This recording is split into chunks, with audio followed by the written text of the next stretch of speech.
Oke, kita mulai untuk kuliah kita hari ini ya. Pada hari ini kita masuk di perkuliahan Manajemen Teknologi Informasi ya.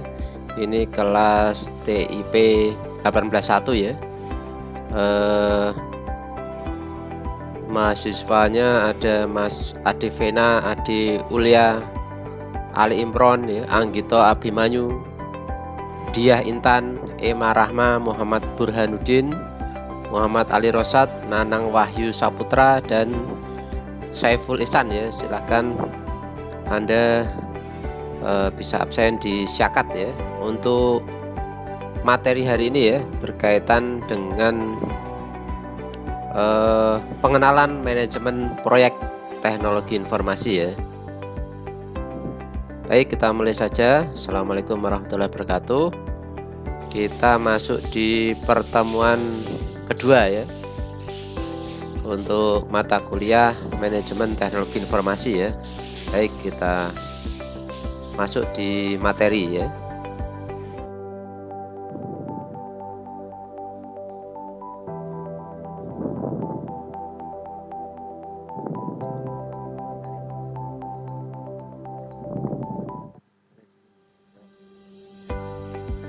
Yaitu kita fokuskan dalam pengenalan manajemen proyek sistem informasi atau teknologi informasi ya, lebih tepatnya ya. Oke, contoh proyek dari teknologi informasi yaitu berkaitan dengan helpdesk ya, atau pekerja teknis yang mengganti laptop untuk sebuah departemen di perusahaan ya. Helpdesk ini pekerjaannya adalah secara teknis ya, menangani keluhan pengguna. Misalkan berkaitan email, ada keluhan apa bisa dikirimkan melalui email ya. Hal-hal yang berkaitan dengan teknis dari sistem informasi, dari teknologi informasi itu bisa disampaikan kepada pekerja teknis namanya helpdesk ini ya. Tim pengembangan proyek kecil menambahkan fitur baru pada aplikasi internal ya. Next saja. Atribut proyek ya. Proyek itu memiliki tujuan yang unik, bersifat sementara. Jadi kalau masa tenggang proyeknya berapa tahun ya, artinya sementara. Memiliki tujuan unik. Jadi unik itu berarti berbeda-beda ya proyek. Misalkan proyek pengadaan hardware, proyek pengadaan jaringan dan maintenance, proyek pembuatan aplikasi ya, dan proyek-proyek yang lain berkaitan dengan teknologi informasi. Jadi proyek dikembangkan menggunakan elaborasi progresif ya, jadi secara dinamis, mengalami perubahan yang dinamis. Proyek memerlukan sumber daya manusia dan sumber daya atau infrastruktur ya. Seringkali dari berbagai area, harus memiliki pelanggan atau sponsor utama. Jadi istilah pelanggan, istilah di proyek sistem informasi biasanya sponsor ya, atau klien atau pelanggan. Sponsor proyek biasanya menyediakan arahan dan dana untuk proyek, bersifat tidak tentu. 3 batasan berkaitan dengan proyek ya. Setiap proyek memiliki batasan yang berbeda, unik tadi ya, yaitu berkaitan dengan lingkupnya, waktunya, dan biaya ya. Lingkupnya berkaitan dengan pekerjaan apa yang dilakukan, waktunya berapa lama harus bisa diselesaikan, timeline-nya ya, kemudian biayanya, cost-nya berapa biayanya. Tugas manajer proyek adalah untuk menyeimbangkan ketiga sasaran yang seringkali saling bersaing ini ya, lingkup, waktu, dan biaya. Scope ya, lingkup itu scope, time, waktu, dan cost, biaya. Nah, ini di sini sudah ada scope, cost, dan time goal ya. Scope goal, cost goal, dan time goal ya. Ini ruang lingkup, ini biaya, tujuan berkaitan dengan biaya. Ini waktunya ya, target waktu. Manajemen proyek yang berhasil berarti mampu mengelola ketiga sasaran ya. Lingkupnya, waktu, dan biaya, dan memuaskan sponsor proyek atau klien ya, klien proyek atau pelanggan. Apa itu manajemen proyek? Manajemen proyek adalah penerapan pengetahuan, keahlian, alat bantu, dan teknik pada aktivitas proyek untuk memenuhi kebutuhan proyek.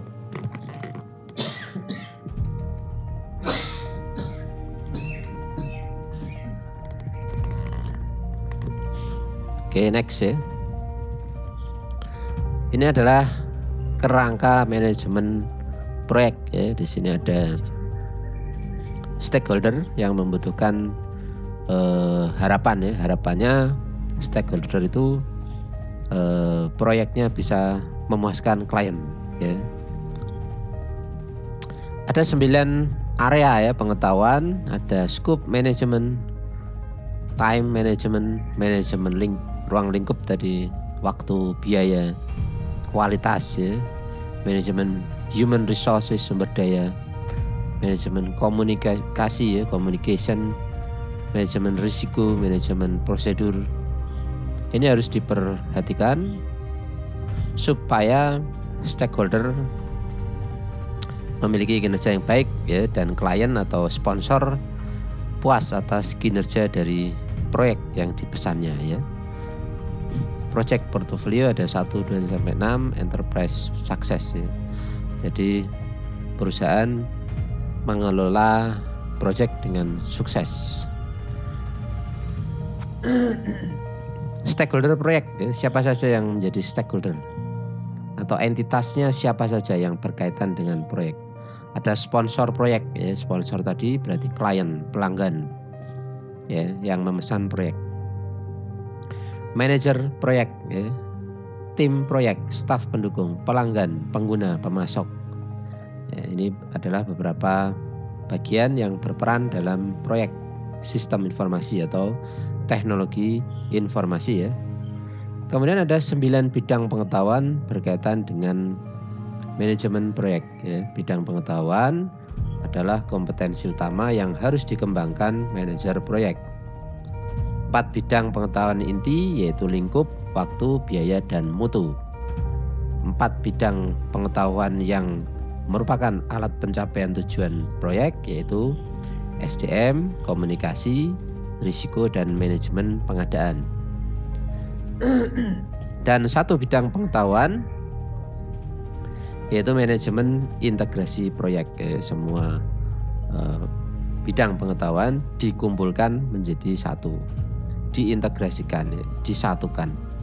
Itu namanya integrasi.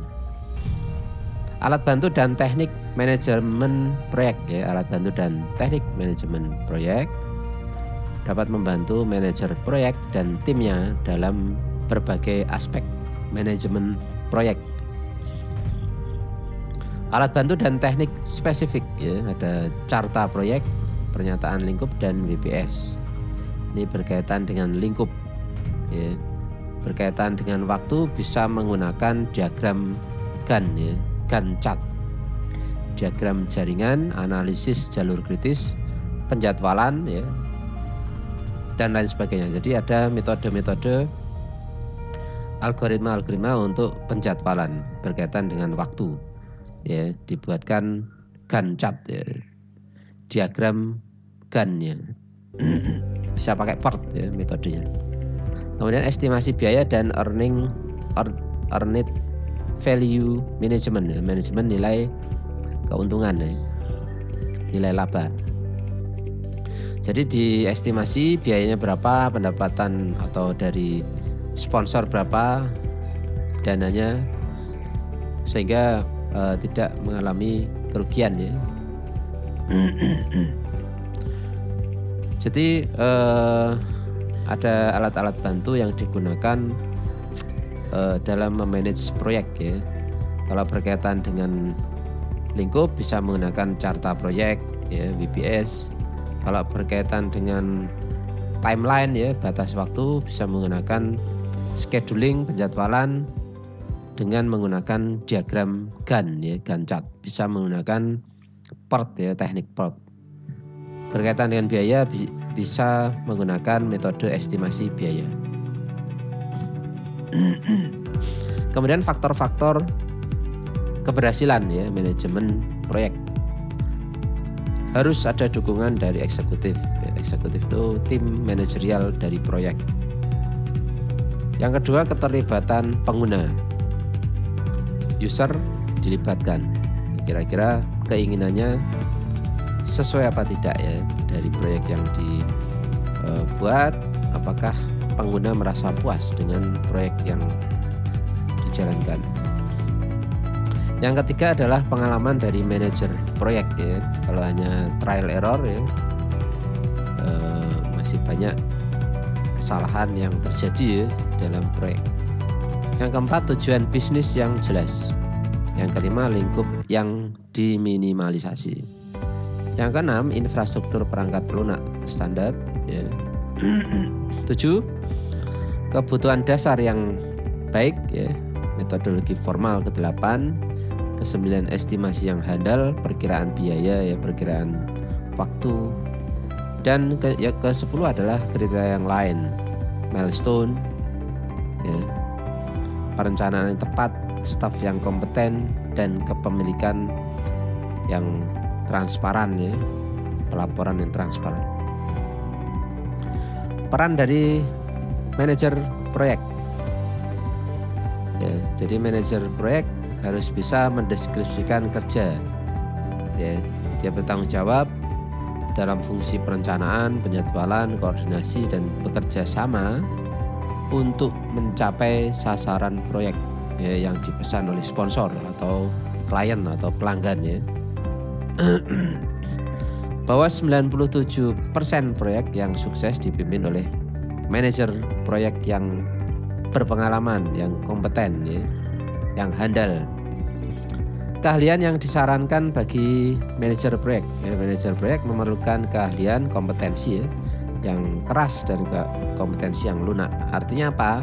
Keahlian yang keras mencakup pengetahuan produk dan mengetahui bagaimana menggunakan berbagai alat bantu dan teknik manajemen proyek ya. Jadi pengetahuannya luas berkaitan dengan proyek itu.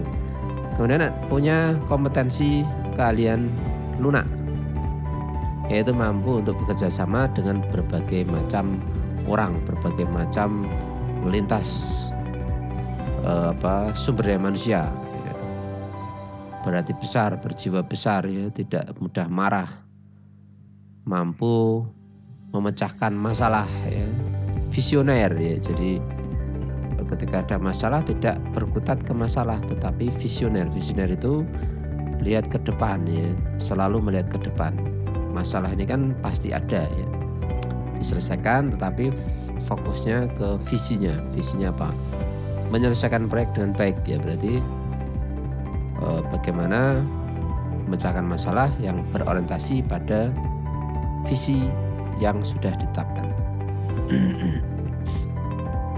Keahlian yang disarankan bagi manajer proyek ya, dia mampu atau kompetensi dalam komunikasi ya, mendengar keluhan, mendengar bawahan, bisa meyakinkan sponsor, pelanggan ya, klien. Keahlian organisasional, mampu planning, organizing. Planning itu merencanakan, mengorganisasikan, menetapkan sasaran ya, dan menganalisis ya. Kalau konsep organisasi itu di manajemen ya, POAC ya, planning, organizing, activating, controlling. Bisa mengawasi, bisa activating ya, menganalisis, mengarahkan ya, organizing bisa mengelola ya. Keahlian membangun tim, menunjukkan empati, perhatian ya, empati. Mampu memotivasi dan mempromosikan semangat kebersamaan. Keahlian memimpin ya, memberi contoh, membuat visi yang visioner ya, mendelegasikan tanggung jawab, menang, bersikap positif, energik ya, dan kompetensi dari menangani fleksibel, kreatif, sabar ya, handal. Keahlian teknologi, berpengalaman, mengetahui proyek ya. Ini yang harus dimiliki oleh manajer. Jadi manajer itu pasti orang yang sudah dewasa, matang ya, karena menangani banyak hal. 10 besar keahlian TI yang paling dicari ya. SQL database analysis ya, menganalisis database. Ini kalau di luar negeri ya, seperti ini IT skillnya. SQL itu berkaitan dengan database ya, memahami database dan mampu menganalisis. Oracle database ya, ini juga database nih. Oracle ya. Jadi mampu membuat query ya dengan Oracle, dengan SQL. Programmer C++, bahasa C ini ya, menjadi programmer yang mampu menguasai bahasa C, C++, C#, ya. Visual Basic programmer ya, menguasai program Visual Basic. E-commerce Java developer ya, mampu membangun aplikasi e-commerce. Mobile ya, Java itu biasanya mobile, Android. Paham dengan Windows jaringan ya, Windows NT untuk server jaringan, Windows Java development ya, developer. Security architect ya, arsitektur keamanan komputer, sistem informasi ya. Project manager project. Network engineer ya, teknisi jaringan. Ini di luar negeri seperti ini skillnya, tapi ya di dalam negeri nanti semuanya harus bisa itu. Belum ada spesialis dalam negeri. Ya ada spesialis, tapi biasanya perusahaan itu mintanya semua bisa itu, tapi tidak maksimal. Tapi kalau luar negeri spesialis ya, SQL server, SQL database ya, dia memang ahli ya, berbagai macam di SQL dan pengamanannya paham ya, dan job-job yang lain. Makanya kalau kita lihat di film animasi kartun misalkan ya, kan ada tim desain sendiri ya, yang menggambar, yang mengedit sendiri ya, yang animatornya sendiri dan seterusnya. Jadi dia memang fokus di spesialis di bidangnya, sehingga hasilnya juga baik ya, karena memang teamworknya sudah berjalan dengan baik ya. Kalau hanya dikerjakan satu orang ya, itu pasti akan ada kendala-kendala, kelemahan-kelemahan ya yang terjadi. Keahlian IT ya, keahlian dari teknologi informasi, segala hal yang berkaitan dengan cloud computing ya. Berarti cloud itu sebenarnya awan ya, tetapi cloud computing ini berkaitan dengan dunia maya, internet ya. Yang kedua, manajer proyek teknologi informasi, JavaScript. JavaScript ini ahlinya Pak Abidin ya. Anda bisa tanya Pak Abidin itu. JavaScript, Java ya, PHP, MySQL, iOS. iOS itu sistem operasinya Apple ya.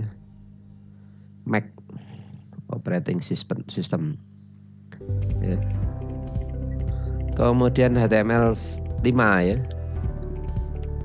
dan seterusnya ya. Ini beberapa keahlian ya, keahlian di bidang IT.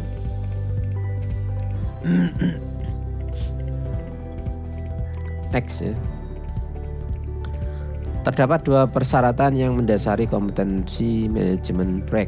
Tidak seorang pun dapat mulai proses yang belum pernah digunakan.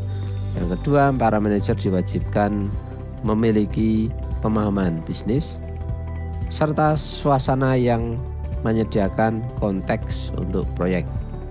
Karenanya para pelaku manajemen proyek yang bagus diharapkan dapat memiliki satu set inti kompetensi. Tadi kompetensi pencapaian bisnis nih kalau ini ya. Tadi kompetensi di manajer proyek ya. Kompetensi pencapaian bisnis. Ada kompetensi kesadaran bisnis, kompetensi orientasi rekan bisnis, dan kompetensi komitmen pada kualitas. Sedangkan kompetensi dalam pemecahan masalah ada kompetensi inisiatif, kompetensi pengumpulan informasi, kompetensi berpikir analitis, dan kompetensi berpikir konseptual. Saya cepat aja ya, karena teorinya banyak ini.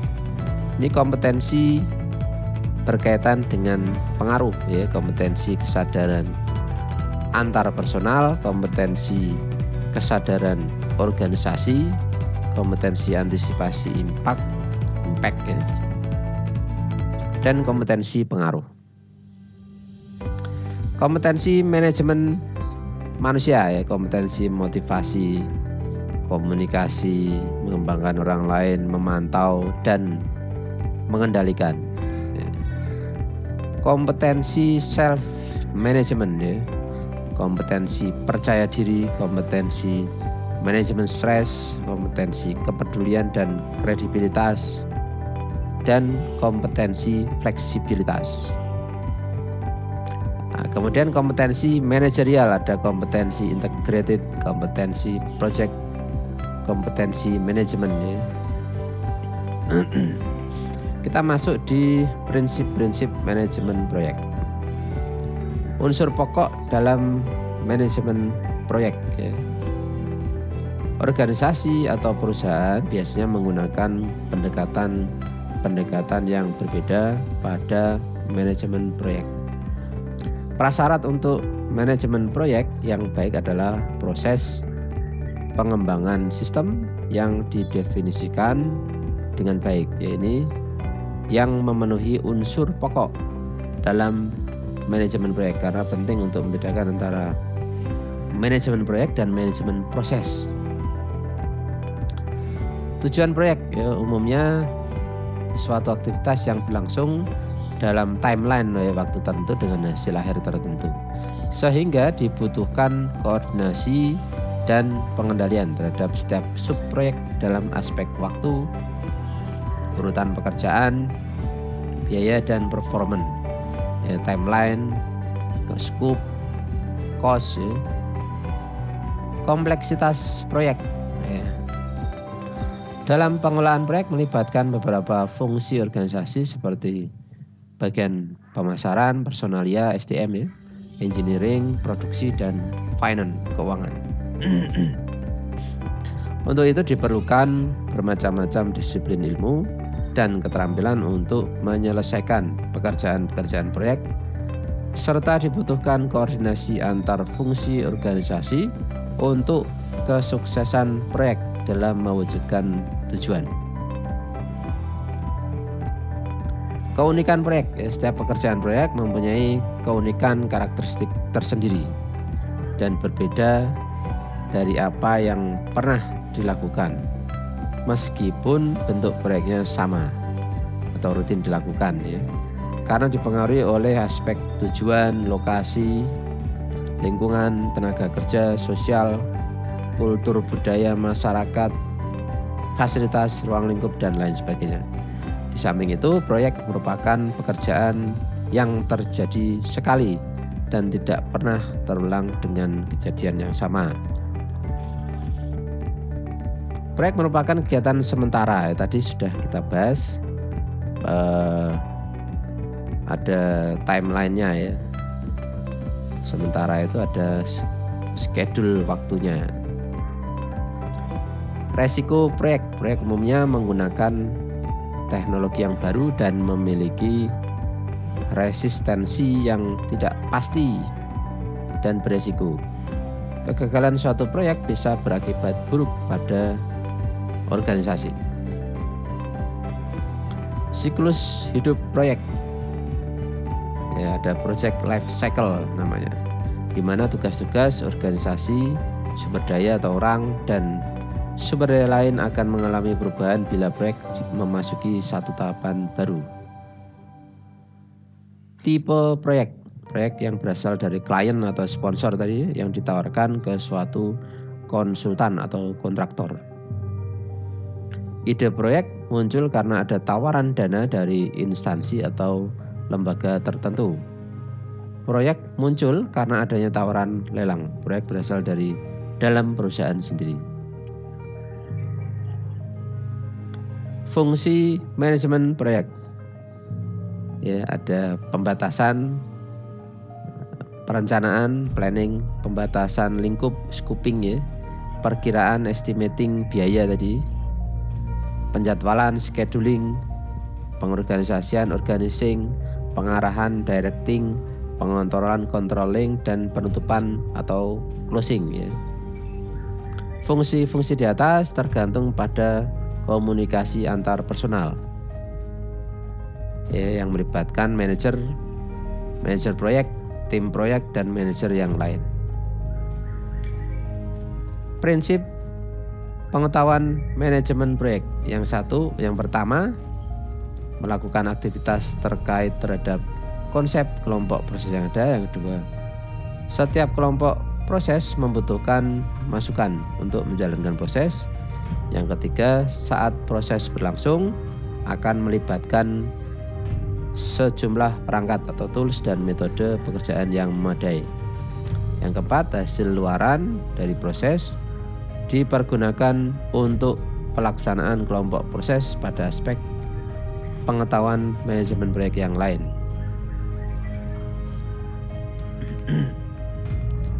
Kelompok proses yang digunakan dalam manajemen proyek terdiri atas proses inisiasi, proses planning perencanaan, proses pengolahan, proses pengendalian, dan proses penutupan. Ya. Kemudian pengetahuan manajemen proyek ada manajemen ruang lingkup. Ya. Kemudian manajemen waktu, tadi bisa menggunakan Gantt chart, PERT, CPM, network diagram, dan estimasi biaya, manajemen biaya, menggunakan metode estimasi biaya, cost estimating, cost budgeting, dan cost control. Manajemen kualitas, ya. Jadi quality planning, quality assurance, dan quality control harus dipahami dalam manajemen proyek. Manajemen sumber daya manusia atau insani, ya, meliputi, ya, kegiatan perencanaan, planning, akuisisi karyawan, dan membangun tim kerja. Manajemen komunikasi, ya, berkaitan dengan banyaknya keterlibatan individu pada proyek, maka perlu adanya communication planning, pendistribusian informasi, pelaporan kinerja, dan klosur administrasi.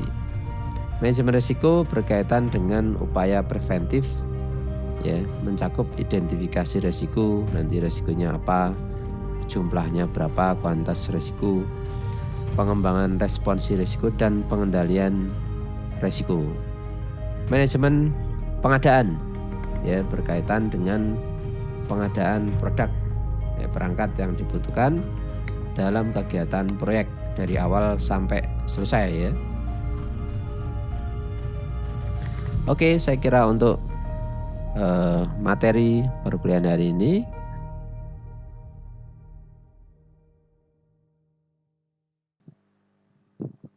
baik, saya kira itu, ya, untuk kuliah kita hari ini.